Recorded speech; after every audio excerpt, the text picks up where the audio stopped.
மாதிரி இருக்கக்கூடாது. இது எல்லா விதமான விஷயங்களும் நல்லா அழகாக இந்த அவர் சொன்ன மாதிரி ஒரு சட்டம் போடும்போது இது மக்களுக்கு நல்லது நினச்சி செய்கிறாங்க.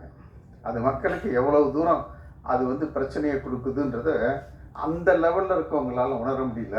பட் எங்களை மாதிரி இருக்கிறவங்களால உணர முடியுது. அதை போய் சொல்லணும், யார்கிட்ட சொல்கிறதுன்னு தெரியல. I think media is the best source. So that இது மூலம் போகலான்றதான் இது எடுத்தோம்.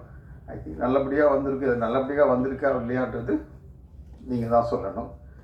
நான் வழக்கமாக நான் என் புக்கிலே ஒரு சாப்டர் எழுதியிருப்பேன், யார் முதலாளி அப்படின்ற சாப்டர். ரொம்ப பாப்புலர் சாப்டர். அதாவது என்கிட்ட படிக்கிற பசங்கள்கிட்ட நான் கேட்பேன், என்கிட்ட படிக்க வரும்போது, யாரா உனக்கு முதலாளி அப்படின்ட்டு. நிறைய பேர் இப்போ உடனே நான் தானே மார்க் போடுற வாத்தியார், நீங்கள் தான் முதலாளின்னு வாங்க. அதுக்கு மேலே என்னடா இல்லை டாக்டர் போடுறதில்லன்னு கேட்டால் டீனை சொல்லுவானுங்க. இப்போ ப்ரைவேட் காலேஜ் பிறகு அதுக்கப்புறம் பார்த்தா காலேஜ் ஓனரை சொல்ல ஆரம்பிச்சிட்டாங்க. அவர்